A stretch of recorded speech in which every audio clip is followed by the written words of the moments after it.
So we're jumping in with the Kintaro. And this is a mech that I've seen, but not really. And it's kind of escaped my notice over time.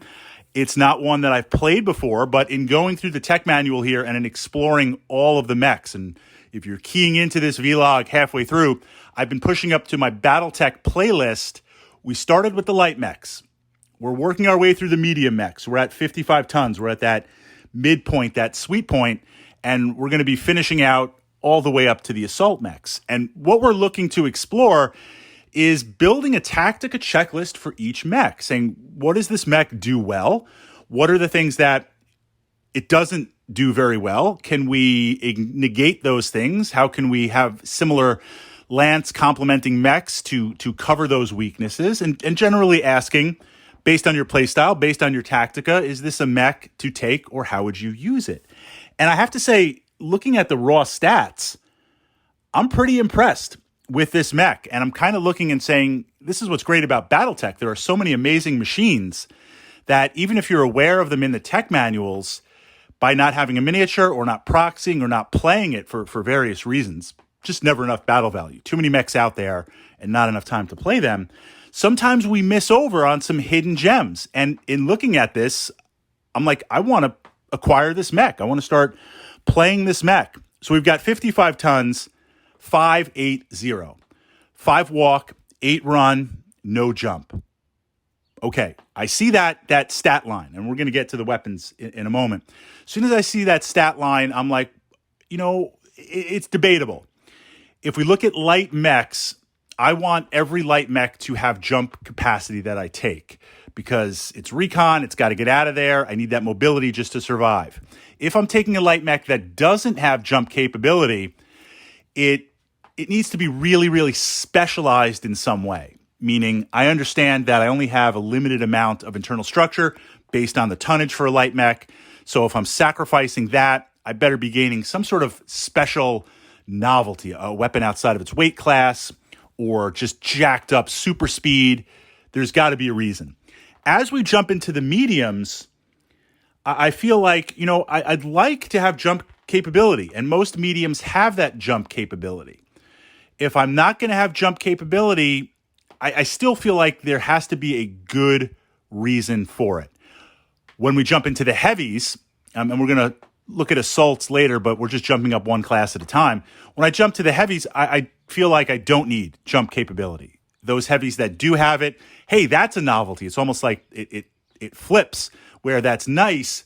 I can use it. I am going to use it, but it's not a necessity, at least in my opinion. So I'm looking at this mech just on that stat line and saying 5'8" is good. It's average, a little bit above average. No jump capability. Why? What else am I getting? Clearly, at 55 tons, we're saving that jump capability tonnage for something else. So we jump in LRM 5. Okay, I think I would like a 10. I know, for a mech that I said I'm really impressed by, we're kind of getting off to a slow start here. LRM 5 gives me something to do on the way in. Gives me something to fire at. We just explored the Griffin. I'd kind of like a 10 pack as a starting point on a medium chassis. Going back to light mechs, I love playing the Valkyrie. Valkyrie's something special because it's got an LRM 10 pack on a light mech. Like, that is really, really special for the tonnage. When we jumped into the medium mechs, I feel like I want a 10 pack. 15 or 20 would be absolutely special. But to only have a 5, why can't we get it at a 10? But the 5 is there. So that's at least good because I could indirect or be part of an indirect fire team. If I don't have a dedicated indirect mech, say like a longbow or an archer, if I've got a grasshopper, let's see, mechs that have LRM 5s off the top of my mind here. If I've got a thorn, a grasshopper, I've got the Kintaro, and I've got some sort of assault mech with maybe a 10 or 15 pack.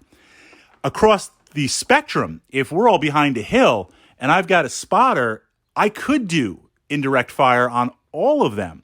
That's got some bite on there. So the Kintaro, I see, I've got the LRM 5. I'm on the way in. As soon as I'm in range, I'm going to start shooting 5 packs at you. I could indirect for the lulls, or I could be part of an indirect team. Okay, I get that. But now we get to the bite. SRM 6-packs 3. I'm going to blitz you with that. That's interesting with the 5.8 walk run. That's just enough. I'm not super fast, but I've got enough speed that I can get up there. This makes this a crit-seeking machine. If I can put this with a lance and I can pump through, push through with other mechs to break open any type of armor, legs, arms, preferably torsos, preferably an ammo pack, I hit you with 3 SRM 6s. They're not 2s. They're not 4s. 6s times 3. That is a missile blitz. I'm going to get as close as possible and blitz you with that. We've also got the medium lasers. I've got 2 medium lasers.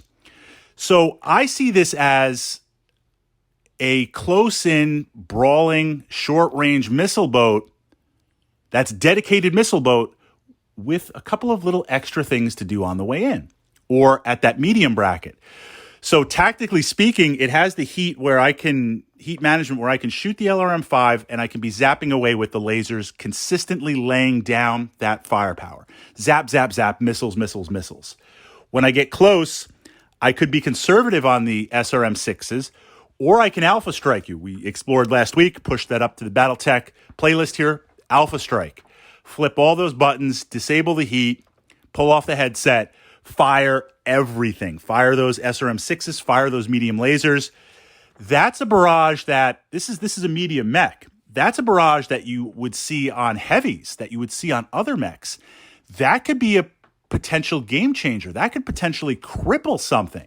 I'm in. I really like this. This is one of the reasons why I play on a lighter scale the Javelin. I love the Javelin mech because it's got those 2 6RM packs in the chest. It gets up close. It's like, bam, blasts you with those, and then it starts punching you.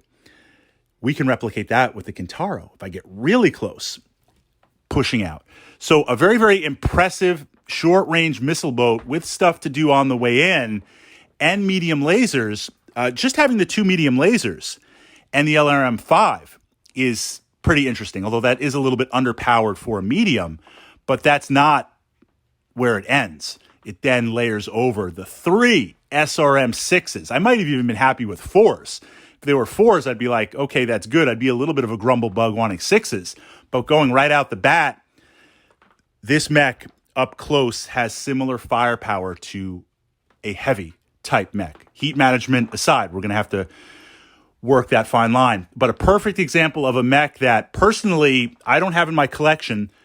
I've thought about it, but now in working through our reviews and thinking about other lances that I would partner it with and other opportunities, I'm like, wow, this really has some bite to it.